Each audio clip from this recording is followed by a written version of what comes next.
Hey, it's going to be another polytunnel day today. I thought that since you guys appreciated my previous Sow With Me episode, we'd do another one for April because I've got loads more veggies to be sown. And this month we're going to be sowing beetroot, peas, courgette, squash, and there might be a few others that are snuck in here as well. So let's go in the tunnel where it's a little bit warmer and get some seeds sown. So what varieties are we growing today? Let's have a little look. I think I'm going to actually start with the beetroot because I've already got some modules here set up. And my beetroot varieties this year are two of my favourites. The first being Beetroot Moulin Rouge, which is a really gorgeous variety that I love for the colour of the beetroots, and also the foliage is a really gorgeous purple colour, but it's not that reddish purple that you get from some beetroot. This one's a really purpley kind of colour.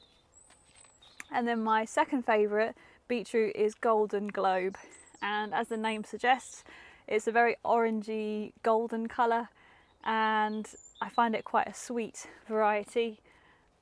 Gonna get them sown. As you can probably see, it's already starting to get really rather crowded in here now, especially since I potted up the majority of my dahlias. It's getting to that time of the year, guys, when it's just starting to get a little bit chaotic. Lots of seeds to sow, pricking out to do, potatoes to plant, dahlias to plant. It's all going on. But I'm just gonna keep my cool and keep on growing, because that's what we do. But it's great, and the weather's meant to be really nice for the next week. It's going to be ideal temperatures for sowing your seeds because it's going to be nice and warm, not too hot, and we're still hopefully not going to have any frosts for the next week or so. So yes, I've already filled this with compost. It is a little bit dry, so first of all I'm just going to give it a sprinkling of water. So this one's got the rose head, which makes it more even distribution. There we go.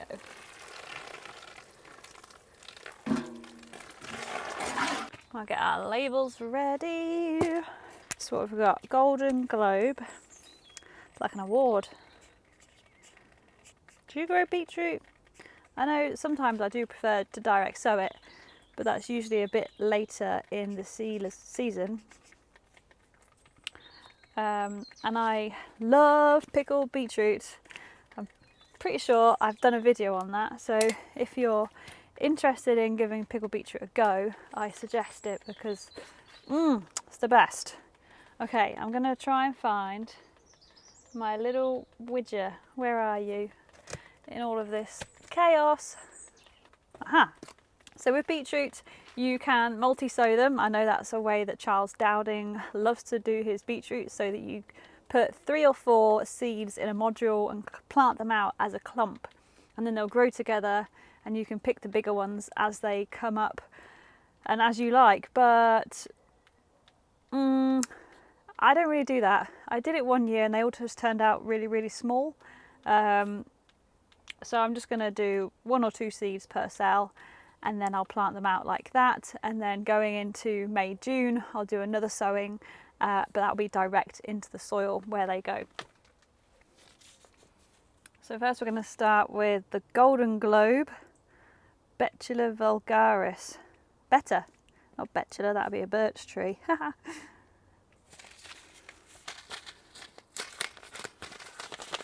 And I'm just going to use my little snazzy tool to make a shallow hole about 1 centimetre into the compost.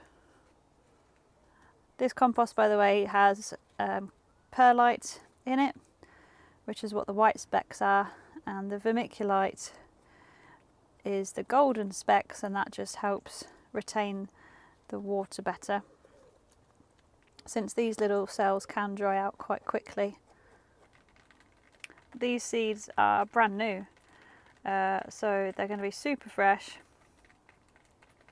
but I will be putting 2 in a hole anyway, even though I'm sure they'll both germinate. And if they grow in 2s, then that's fine. I just don't really like the 4-5 clumps because Yeah, they just stayed really super small for me. I don't know about you. Have you ever done clumping beetroots? How did they grow for you? Do let me know. So I've got 3 golden. Yeah, let's go 3 golden. And I expect these will germinate in probably about 5 days. But with the warm weather we're going to have, it might not even be that long. So that's that one. And then Moulin Rouge, I mean, just look at that. Beautiful beetroot. But yeah, you can sow it in so many ways. I mean, you could probably almost get away with doing a direct sowing about now with the temperatures warming. I'm sure the soil is starting to get warm enough now. The weeds are definitely germinating, so I'm sure these would too. But it just gives them a fighting chance of survival if we start them indoors here in the UK, because we have things like slugs that love to eat our leafy veg. There we go. So I'm just going to cover them up a little bit. They don't need light to germinate, unlike lettuce and basil. It's getting quite stressful how little space I have in here already. And there's still more things to add. Oh gosh. Okay, let's go over my squash this year, because I can't even remember what I ordered. I'm growing a lot of smaller ones, my favourites, the sweet ones, and also squash that are going to be good for ornamental purposes as well as eating, so they'll look good on a mantelpiece. So variety number 1 is a cheeky curry, which is one I grow every year, also known as the red curry squash. It's small, it's bright reddy orange colour and tastes sweet, delicious, great for single portions or just making small amounts of food. That's the beetroot. Sweet dumpling is another small one, very ribbed, small with green specks. I've got another one called Baby Boo, which I believe is a white pumpkin, and it's very cute. I don't know how else to describe it. It's small and white, but it does say pumpkin. This one isn't a squash. Don't usually grow many pumpkins. I've also got Jack Be Little, which is another pumpkin, small and orange, and then squash, Sweet Lightning F1. Can't remember what that one looks like, but it sounds interesting. So I've got quite a few here, and squash take a lot of room, but I've got a plan for that this year, because I'm going to grow some of them up an archway, which I'm really excited about because I've never done it before, but I've always wanted to try it. I've got the arches already. I haven't fully finished setting them up, so that might be in a separate video. Whereas I've always in the past done like a little pyramid, squash mountain I used to call it. You may remember I used to make it out of old branches of tree essentially, but this year it's going to be a full-on arch, like 2 meters tall. Yeah, I just really hope it works, and we'll see how that goes. But yes, let's get some of these sown. So for my squash and my courgette, I didn't tell you the variety of the courgette. Doesn't actually say because I've torn it off the top. Well, that's helpful. Oh, there we go. It's called All Green Bush.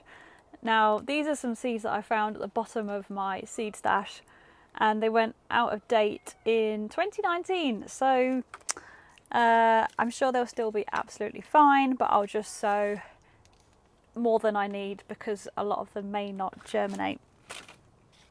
But yes, I'm going to be sowing them into these sort of plug trays because squash and courgettes grow really, really quickly and they like a lot of nutrients. So I'm going to be using a potting mix that's a bit more nutritious than a normal seed mix. It's got a bit more oomph to it, so that as soon as those plants are starting to grow, they aren't going to be struggling for nutrients straight away, because that compost will have some in it, unlike seed compost, which is usually very, very non-nutritious because seeds don't want it.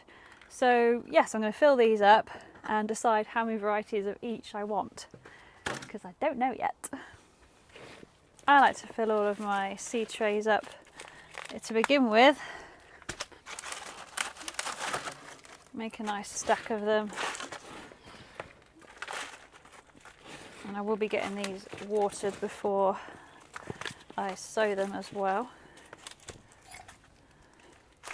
But yeah, with things like squash, you don't want to be sowing them in too small a cell tray. Otherwise they'll just need potting up straight away, which is too much work, and we don't want to be stressing the plants out. Let me know which squash or pumpkins you're growing this year. It is such a satisfying crop to grow when they're just so quick, which is another reason why we don't sow them too early. Otherwise you've got to bear in mind your last frost date. The squash are tender little things and they don't like cold weather. You may notice I've got a new white cover on my potting table, and I've actually got a silly story about this because underneath this it's just a wooden table, and I was worried it was going to rot with the amount of water that I obviously throw around in here. But this white cover, if I can just try and flip it over, is actually one of those signs that you get to publicise like events and things, but it's made out of plastic. And it's advertising some car or claims company, and they attached it to the railing outside of my house last year. Illegally, obviously, my landlord didn't allow them to do that. They just put it up wherever they felt like it. So we took it down, told the landlord, and I now have it as a waterproof cover for my table. And it's white, so it bounces the light back up to the plants, which is perfect for me.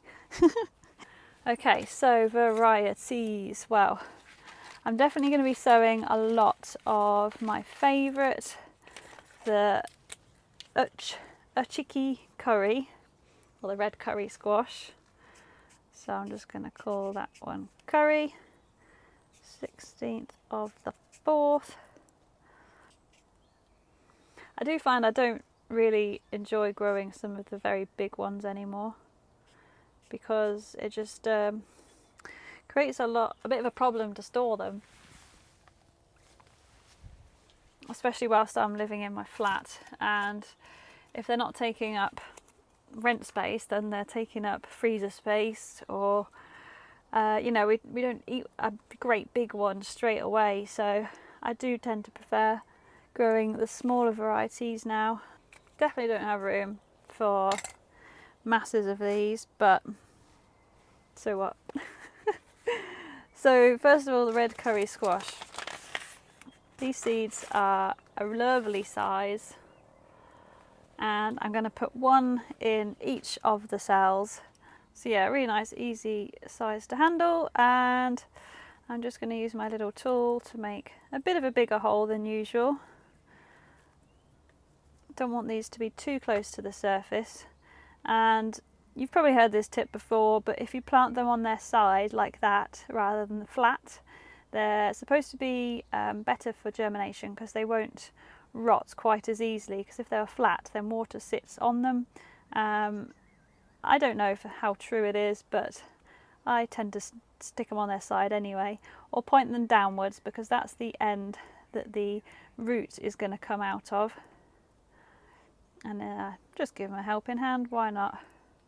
Point them down like that, and we just got to cover it over, and it's easy as that. Squash is one of my absolute favourite autumn veggies, along with my beetroot actually. Sweet dumpling one. I've had these seeds a little while, so what I'm actually going to do is put 2 seeds per cell. Scrap that hole. I'm going to put 1 in each corner, and if they both germinate well, I might be able to separate them whilst they're still young when I pot them up. But I just want to have maximum germination rates. There we go, sweet dumpling. But yes, I'm so excited for this archway, guys. I've built one of them, You might see it in the tour video coming soon. But I'm going to put some mesh over it so that the tendrils of these squash plants and my other climbers have something to grow up. No, I'm going to be careful. I don't have that much space to play with, and it's easy to oversow. But you just got to bear in mind your space. And yes, I could give them some away, but I should probably save the seed and the compost. Oh my god, these packets are really infuriating. Don't tend to buy from this company very often. But they did have some of the varieties that I was after. Quite a big seed considering it's a little pumpkin. I'm going to push these ones straight in. There we are. Courgette, that's right. I'm going to oversow because I don't know how viable the seed will be. And these will go in exactly the same way because they're the same family. Squash and courgette. I'm going to push 2 seeds in each cell.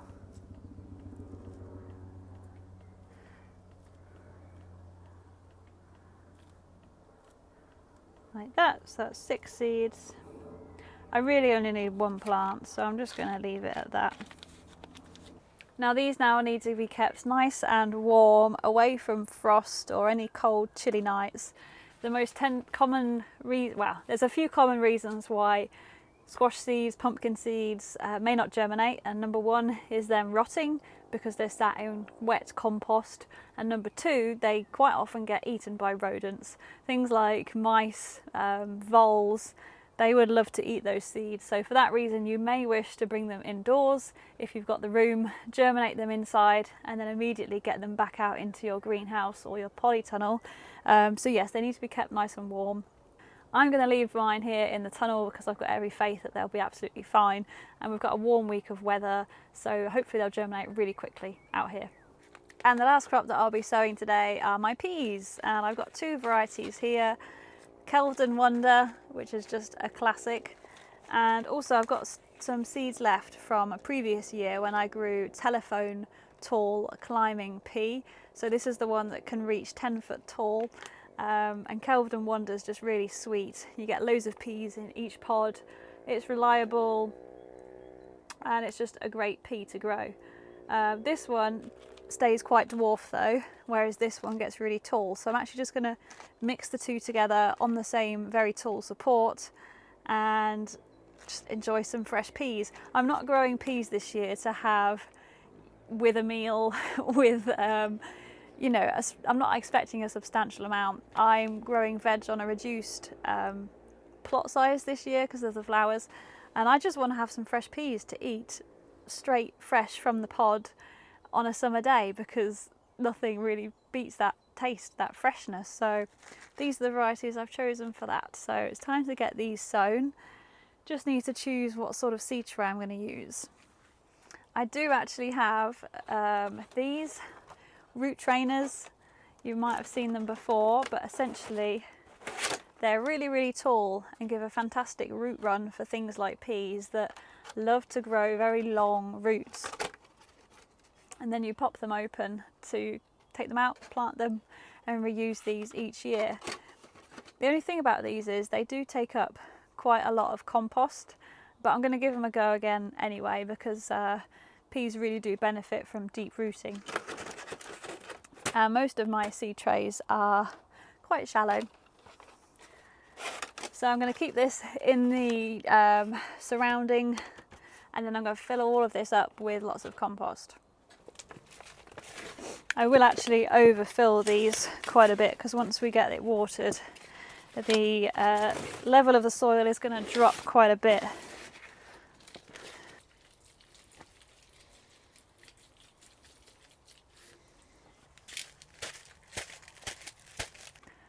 I just realised that for the whole time I was just sowing my peas then, the camera wasn't rolling.